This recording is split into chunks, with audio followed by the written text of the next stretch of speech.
नमस्कार, मैं हूं प्रभाकर मणि तिवारी। आप देख रहे हैं मेरा ये खास कार्यक्रम पॉलिटिक्स विद प्रभाकर। आज एक बार फिर ले चलता हूं आपको असम के सिलचर, जहां चाय बागान डोलू चाय बागान के मजदूर दोहरी मार झेल रहे हैं। एक तो प्रशासन ने पिछले सप्ताह ही ग्रीनफील्ड एयरपोर्ट के लिए चाय बागान की 2500 बीघे जमीन का अधिग्रहण कर लिया।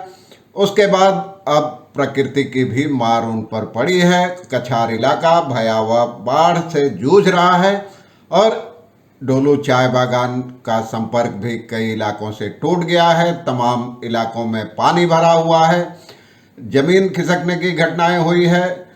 कछार और उससे सटे डीमा हसाओ जिले में प्रकृति की मार सबसे भयावह है। आपको दिखाऊंगा, मैंने अपनी रिपोर्ट में दिखाया था पहले, फिर भी आपको आज एक झलकी दिखाऊंगा प्रकृति की इस मार की।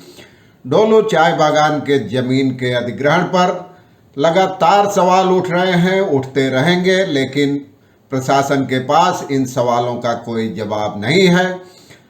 सबसे बड़ा सवाल कि आखिर सिलचर में एक एयरपोर्ट के रहते और एक एयरपोर्ट बनाने की ज़रूरत क्या है, ये तो एक सवाल हुआ। और अगर ज़रूरत थी तो इसके लिए एक हरे भरे और मुनाफा कमाने वाले चाय बागान को उजाड़ने की ज़रूरत क्या थी। ऐसे तमाम सवाल वहाँ मजदूर यूनियनें, बुद्धिजीवी और अलग अलग तबकों के लोग उठा रहे हैं। इस बीच प्रकृति की मार पड़ गई, इससे जूझ रहे हैं लोग, प्रतिकूल मौसम से, बाढ़ से। दूसरी ओर आज से एक शुरू किया गया है विरोध सप्ताह। इसके खिलाफ एक सप्ताह तक चलेगी न्यू ट्रेड यूनियन इनिशिएटिव की अपील पर चाय बागान के जमीन के अधिग्रहण के विरोध में, जेसीबी को तुरंत रोकने के मांग में। दूसरी ओर खराब मौसम और चाय बागान उजड़ने के कारण मजदूरों के लिए लड़ने वाली असम मजदूरी श्रमिक यूनियन ने आज यानी बृहस्पतिवार को कछार के जिला उपायुक्त को एक ज्ञापन देकर इलाके से धारा 144 खत्म करने, हथियारबंद पुलिस वालों को हटाने की मांग की है, ताकि मजदूरों को राहत सामग्री बांटी जा सके। देखिए रिपोर्ट आखिर तक। जचे तो चैनल को सब्सक्राइब करें, मित्रों परिजनों से शेयर करें और घंटी का निशान भी दबा दें।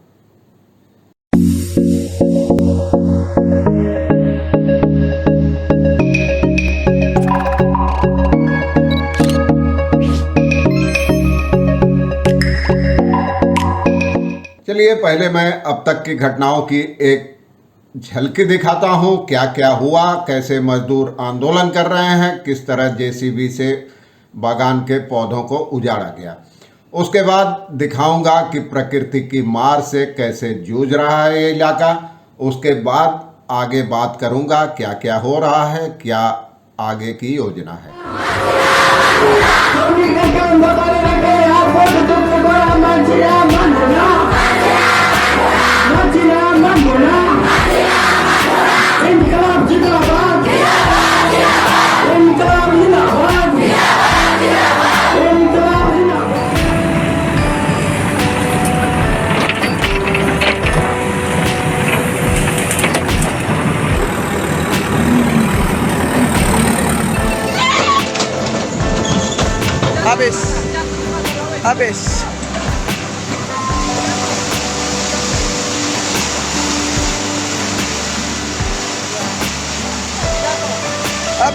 habis badan lama habis, jembatan lama habis.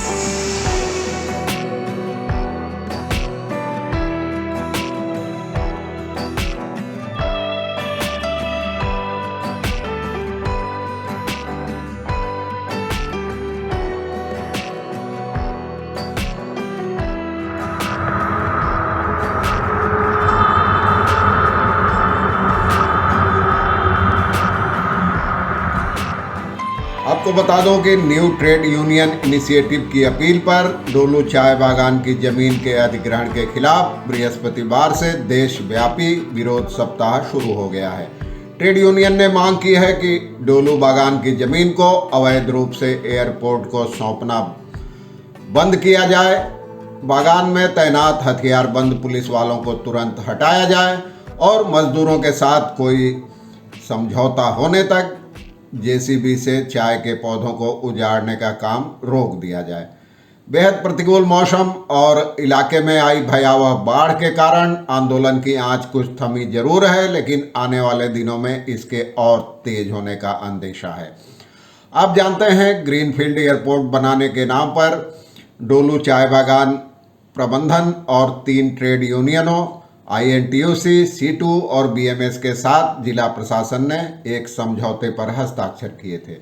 इसके तहत चाय बागान की करीब 2500 बीघे जमीन एयरपोर्ट के निर्माण के लिए ली जानी थी। प्रशासन के इस समझौते को गोपनीय रखा गया शुरू में। बाद में जब इसका खुलासा हुआ तो मजदूरों ने इसका विरोध शुरू कर दिया। दो बार प्रशासन की टीमें मौके पर पहुंची मापजोख के लिए, तो मजदूरों के भारी विरोध के कारण उनको बैरंग लौटना पड़ा। इसके बाद दो बार जन सुनवाई हुई। उस सुनवाई का भी कोई नतीजा नहीं निकला। सर्वदलीय बैठक में भी कोई नतीजा नहीं निकला। उसके बाद पिछले बृहस्पतिवार को सुबह प्रशासन अचानक भारी पुलिस बल के साथ मौके पर पहुंचा। साथ में 200 से ज़्यादा JCB मशीनें थी और मजदूरों के विरोध के बावजूद चाय के पौधों को उखाड़ने का काम शुरू हो गया।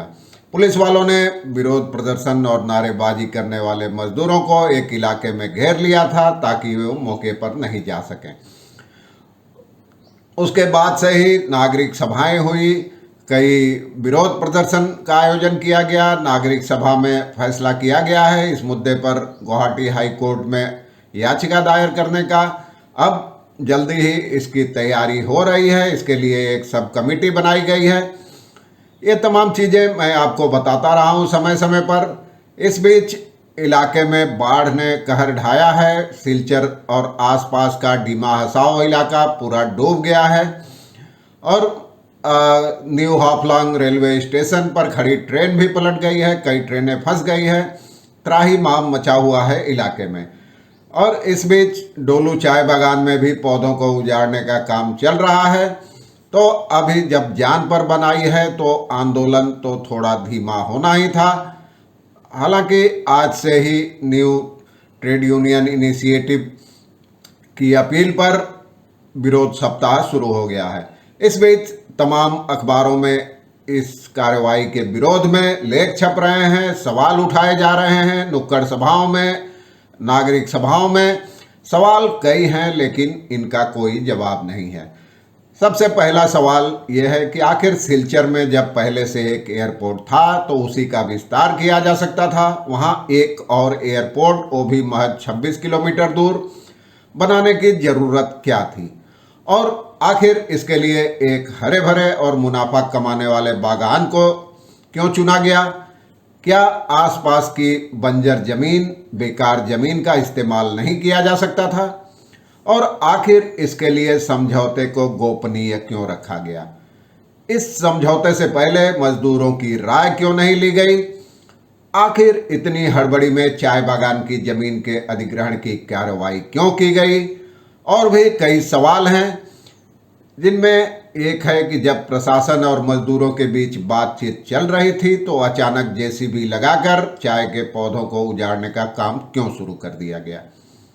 सबसे बड़ा सवाल जो हाल के दिनों में उठ रहा है कि क्या इस ग्रीनफील्ड एयरपोर्ट के लिए केंद्र सरकार की हरी झंडी मिल गई है? क्योंकि बीते मार्च में केंद्रीय नागरिक उड्डयन राज्य मंत्री के एक लिखित जवाब में उन्होंने लोकसभा में कहा था कि देश में 21 ग्रीनफील्ड एयरपोर्टों को मंजूरी दी गई है सैद्धांतिक रूप से, लेकिन उस सूची में सिलचर का नाम नहीं था। यह रिपोर्ट मैंने आपको कल दिखाई थी। ये सवाल है। इसके अलावा पूछा जा रहा है कि इस अधिग्रहण के कारण 2500 से ज़्यादा मजदूर जो बेरोजगार हो गए हैं, उनके पुनर्वास और वैकल्पिक रोजगार की क्या कोई व्यवस्था है? हालांकि प्रशासन और सरकार बार बार कहती रही है कि समझौते के तहत किसी भी मजदूर की नौकरी नहीं जाएगी और पुनर्वास की व्यवस्था की जाएगी, लेकिन समझौते में यह सब चीज़ें साफ नहीं है। बहुत कुछ बागान प्रबंधन पर निर्भर है कि वो क्या करता है, कितनों को करता है। कहीं कोई संख्या नहीं लिखी गई है कि कितने मजदूरों को नौकरी पर रखा जाएगा। ये तमाम सवाल हैं।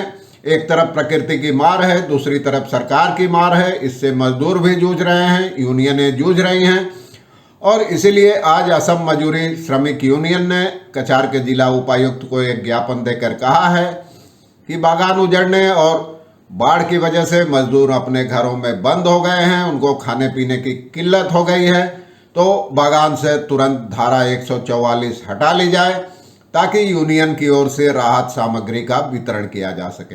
हालांकि मुख्य सड़क आवाजाही लायक नहीं है, लेकिन यूनियन ने कहा है कि उसकी एक टीम किसी छोटे वाहन के जरिए मौके पर पहुंचकर मजदूरों को राहत सामग्री बांटने का प्रयास करेगी ताकि उनको फौरी राहत मिल सके और तात्कालिक तौर पर मानवीयता के आधार पर। हालांकि अब तक जिला उपायुक्त कार्यालय ने इस पर कोई टिप्पणी नहीं की है।